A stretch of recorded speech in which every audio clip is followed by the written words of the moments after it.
بسم اللہ الرحمن الرحیم۔ ناظرین، وی لاگ نمبر 278 اور دوسری قسط ہے اور ہیڈنگ ہے غم ہائے بے کراں۔ ناظرین پیج ہے 630۔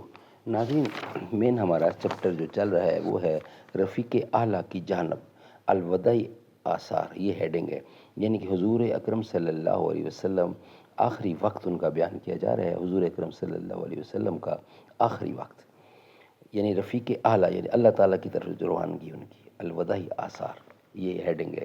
اس کا کچھ حصہ ہم بیان کر چکے ہیں، کچھ بقیہ حصہ ہے وہ ہم آپ کے سامنے رکھیں گے کہ حضور اکرم صلی اللہ علیہ وسلم کی زندگی کے آخری اوقات، غم ہائے بے کراں، یہ سب ہیڈنگ ہے۔ ناظرین اس کتاب کے رائٹر ہے مولانا صفی الرحمن مبارک پوری، الرحیق المختوم اس کتاب کا نام ہے۔ سیرت النبی صلی اللہ علیہ وسلم پر دنیا بھر میں اول انعام یافتہ یہ کتاب ہے، اور ہم آپ کے سامنے پیش کر رہے ہیں آخری وقت حضور اکرم صلی اللہ علیہ وآلہ وسلم کا۔ نحمدہ ونصلی علی رسولہ الکریم، بسم اللہ الرحمن الرحیم۔ ابو بکر تو ابو بکر ہے، نبی اکرم کا ہم سفر ہے۔ ابو بکر پہ ہمیں فخر ہے، وفا میں اول، سخا میں اول، اطاعت مصطفیٰ میں اول۔ دنیا فانی سے بے خبر ہے، ابو بکر تو ابو بکر ہے۔ درویش بھی سالار بھی ہے، قرآن کہے یار غار بھی ہے۔ ابو بکر تو ابو بکر ہے۔ ناظرین وی لاگ نمبر 278 دوسری قسط غم ہائے بے کراں، صفحہ نمبر ہے 630۔ یہ واقعہ 12 ربیع الاول سن 11 ہجری یوم دوشنبہ کو چاشت کی شدت کے وقت پیش آیا۔ اس وقت نبی اکرم صلی اللہ علیہ وسلم کی عمر 63 سال 4 دن ہو چکی تھی۔ غم ہائے بے کراں، اس حادثہ دل فگار کی خبر فوراً پھیل گئی، اہل مدینہ پر کوہ غم ٹوٹ پڑا، افاق و اطراف تاریک ہو گئے۔ حضرت انس رضی اللہ عنہ کا بیان ہے کہ جس دن رسول اللہ ہمارے ہاں تشریف لائے، اس سے بہتر اور تابناک دن دنیا میں، یعنی تابناک دن میں نے کبھی نہیں دیکھا، اور جس دن رسول اللہ نے وفات پائی اس سے زیادہ کبھی اور تاریک دن بھی میں نے کبھی نہیں دیکھا۔ آپ کی وفات پر حضرت فاطمہ الزہرا نے فرط غم سے فرمایا، یا ابتاہ عجابا ربا دعاہ یا ابتاہ من جنت الفردوس مآؤ، یا ابتاہ الی جبریل نن آہو۔ ہائے ابا جان جنہوں نے پروردگار کی پکار پر لبیک کہا، ہائے ابا جان جن کا ٹھکانہ جنت الفردوس ہے، ہائے ابا جان ہم جبریل کو آپ کی موت کی خبر دیتے ہیں۔ سبحان اللہ، سبحان اللہ۔ آپ کی وفات پر حضرت فاطمہ الزہرا رضی اللہ عنہا فرط غم سے فرما رہی ہیں، ہائے ابا جان جنہوں نے پروردگار کی پکار پر لبیک کہا، ہائے ابا جان جن کا ٹھکانہ جنت الفردوس ہے، ہائے ابا جان ہم جبرائیل کو آپ کی موت کی خبر دیتے ہیں۔ سبحان اللہ۔ ناظرین حضرت عمر رضی اللہ عنہ کا موقف، سب ہیڈنگ ہے۔ وفات کی خبر سن کر حضرت عمر رضی اللہ عنہ کے ہوش جاتے رہے، انہوں نے کھڑے ہو کر کہنا شروع کر دیا، کچھ منافقین سمجھتے ہیں کہ رسول اللہ کی وفات ہو گئی، لیکن حقیقت یہ ہے کہ رسول اللہ کی وفات نہیں ہوئی، بلکہ آپ اپنے رب کے پاس تشریف لے گئے، جس طرح موسیٰ بن عمران علیہ السلام تشریف لے گئے تھے اور اپنی قوم سے 40 رات غائب رہ کر ان کے پاس پھر واپس آ گئے تھے، حالانکہ واپسی سے پہلے کہا جا رہا تھا کہ وہ انتقال کر چکے ہیں۔ خدا کی قسم رسول اللہ بھی ضرور پلٹ کر آئیں گے اور ان لوگوں کے ہاتھ پاؤں کاٹ ڈالے جائیں گے، اور ان لوگوں کے ہاتھ پاؤں کاٹ ڈالیں گے جو سمجھتے ہیں کہ آپ کی موت واقعہ ہو چکی ہے۔ حضرت ابوبکر رضی اللہ کا موقف، ادھر حضرت ابوبکر صدیق رضی اللہ عنہ ساخ میں واقع اپنے مکان سے گھوڑے پر سوار ہو کر تشریف لائے اور اتر کر مسجد نبوی میں داخل ہوئے، پھر لوگوں سے کوئی بات کیے بغیر سیدھے حضرت عائشہ رضی اللہ عنہا کے پاس گئے اور رسول اللہ کا قصد فرمایا۔ آپ کا جسد مبارک دھارے دار یمنی چادر سے ڈھکا ہوا تھا۔ حضرت ابوبکر نے رخ انور سے چادر ہٹائی اور اسے چوما اور روئے، پھر فرمایا میرے ماں باپ آپ پر قربان، اللہ آپ پر دو موت جمع نہیں کرے گا۔ جو موت آپ پر لکھ دی گئی تھی وہ آپ کو آ چکی۔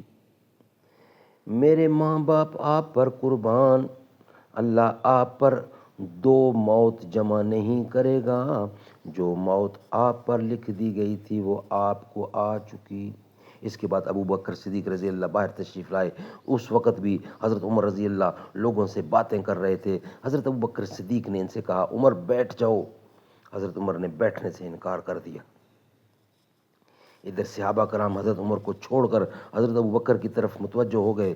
حضرت ابوبکر نے فرمایا اما بعد من کان منکم یعبد محمدا فإن محمدا قد مات ومن کان منکم یعبد اللہ فإن اللہ حی لا یموت قال اللہ وما محمد الا رسول قد خلت من قبلہ الرسل افإن مات او قتل انقلبتم علی اعقابکم ومن ینقلب علی عقبہ فلن یضر اللہ شیئا وسیجزی اللہ الشاکرین۔ سورۃ نمبر 3 کا 144 نمبر آیت۔ اما بعد، تم میں سے جو شخص محمد کی پوجا کرتا تھا تو وہ جان لے کہ محمد کی موت واقع ہو چکی ہے، اور تم میں سے جو شخص اللہ کی عبادت کرتا تھا تو یقیناً اللہ ہمیشہ زندہ رہنے والا ہے، کبھی نہیں مرے گا۔ اللہ کا ارشاد ہے محمد نہیں ہے مگر رسول ہی، ان سے پہلے بھی بہت سے رسول گزر چکے ہیں، تو کیا اگر وہ محمد مر جائیں یا ان کی موت واقع ہو جائے یا وہ قتل کر دیے جائیں تو تم لوگ اپنے ایڑی کے بل پلٹ جاؤ گے، اور جو شخص اپنی ایڑ کے بل پلٹ جائے تو یاد رکھے کہ وہ اللہ کو کچھ نقصان نہیں پہنچا سکتا، اور ان قریب اللہ شکر کرنے والوں کو جزا دے گا۔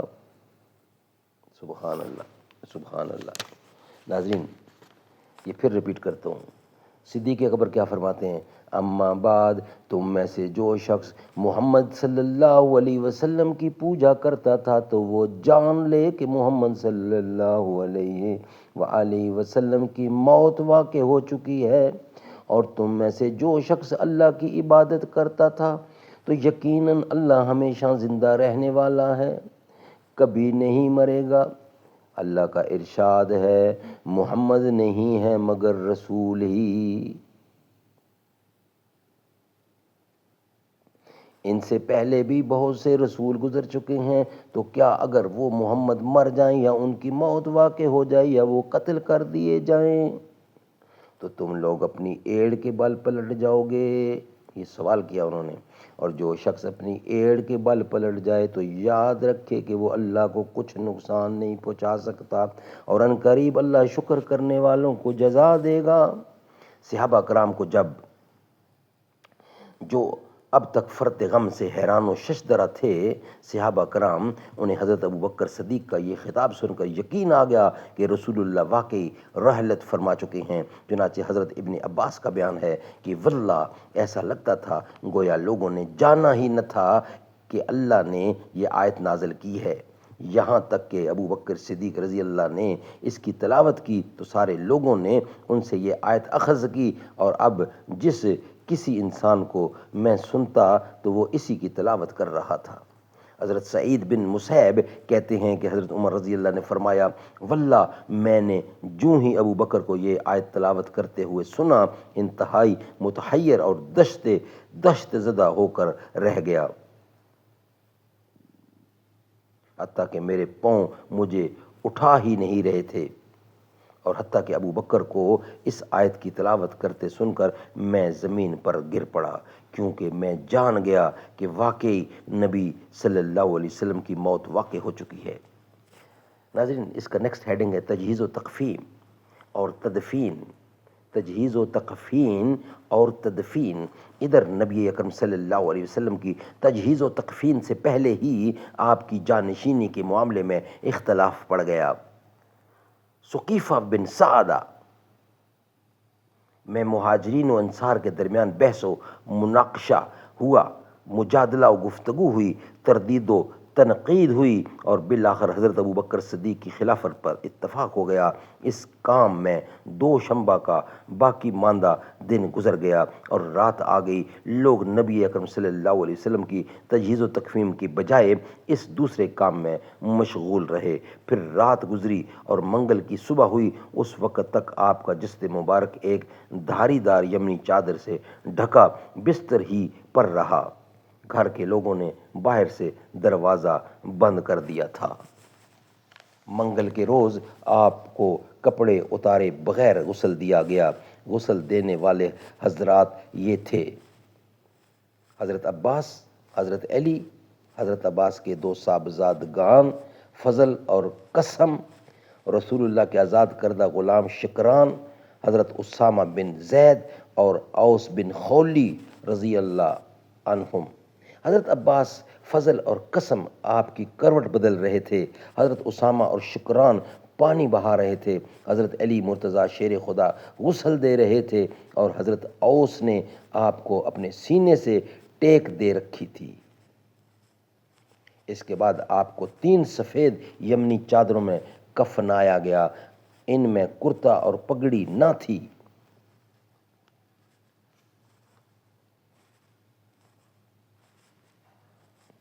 اس کے بعد آپ کو 3 سفید یمنی چادروں میں کفنایا گیا، ان میں کرتا اور پگڑی نہ تھی، بس آپ کو چادروں ہی میں لپیٹ دیا گیا تھا۔ آپ کی آخری آرامگاہ کے بارے میں بھی صحابہ کرام کی رائیں مختلف تھیں، لیکن حضرت ابوبکر صدیق نے فرمایا کہ میں نے رسول اللہ کو یہ فرماتے ہوئے سنا ہے کہ کوئی نبی بھی فوت نہیں ہوا مگر اس کی تدفین وہیں ہوئی۔ کوئی نبی بھی فوت نہیں ہوا مگر اس کی تدفین وہیں ہوئی جہاں فوت ہوا۔ اس فیصلے کے بعد حضرت ابو طلحہ رضی اللہ نے آپ کا وہ بستر اٹھایا جس پر آپ کی وفات ہوئی تھی، اور اسی کے نیچے قبر کھودی، قبر لحد والی بغلی کھودی گئی تھی۔ اس کے بعد باری باری 10 صحابہ کرام نے حجرہ شریف میں داخل ہو کر نماز جنازہ پڑھی۔ کوئی امام نہ تھا۔ سب سے پہلے آپ کے خانوادے بنو ہاشم نے نماز جنازہ پڑھی، پھر مہاجرین نے، پھر انصار نے، پھر مردوں کے بعد عورتوں نے، اور ان کے بعد بچوں نے نماز جنازہ پڑھنے میں منگل کا پورا دن گزر گیا، اور 4 شنبہ بدھ کی رات آ گئی۔ رات میں آپ کے جسد پاک کو سپرد خاک کیا گیا۔ چنانچہ حضرت عائشہ صدیقہ رضی اللہ عنہا کا بیان ہے کہ ہمیں رسول اللہ کی تدفین کا علم نہ ہوا، یہاں تک کہ ہم نے بدھ کی رات کے درمیانی اوقات میں پھوڑوں کی آواز سنی۔ پھوڑوں۔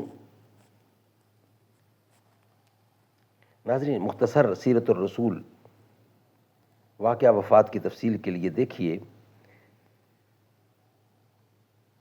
ناظرین، یہ تھی سیرت النبی پر واقعات قرآن و سنت کی روشنی میں یہ ویلاگ ہمارا یہاں ہی کمپلیٹ ہوتا ہے. نیکسٹ ویلاگ انشاءاللہ ہم آپ کے سامنے رکھیں گے خانہ نبوت. وہ ہم انشاءاللہ آج کے دونوں ویلاگ ہمارے کمپلیٹ ہو گئے. کل انشاءاللہ بقیہ حصہ نیکسٹ ہیڈنگ کے ساتھ ہم حاضر ہوں گے، یعنی خانہ نبوت کے ساتھ. آج کا جو ہیڈنگ تھا وہ یہ تھا کہ رفیق اعلیٰ کی جانب حضور اکرم کا اللہ تعالیٰ کی طرف روانگی، یعنی الوداعی آثار، وہ ہم آپ کے سامنے پیش کر رہے تھے. 2 قسطوں میں ہم نے آپ کے سامنے رکھا. یا رب مدینے پاک میں جانا نصیب ہو، جانا نصیب ہو تو نہ آنا نصیب ہو. رکھ دوں در حضور پہ جب میں جبین شوق، چوکھٹ سے ان کے سر نہ اٹھانا نصیب ہو. در در کی ٹھوکریں ہیں جو میرے نصیب میں، عشق نبی میں ٹھوکریں کھانا نصیب ہو. پلکوں سے چومتا پھروں کوئے نبی کے خاک، سینے سے جالیوں کو لگانا نصیب ہو. طیبہ سے آ کے بھی رہے طیبہ کی آرزو، تحفہ یہی مدینے سے لینا نصیب ہو. حافظ کے دل کی ہے یہی خواہش و التجا، قدموں میں مصطفیٰ کے ٹھکانا نصیب ہو. زندگی کہتے ہیں جس کو 4 دن کی بات ہے، بس ہمیشہ رہنے والی ایک خدا کی ذات ہے. السلام علیکم ورحمۃ اللہ.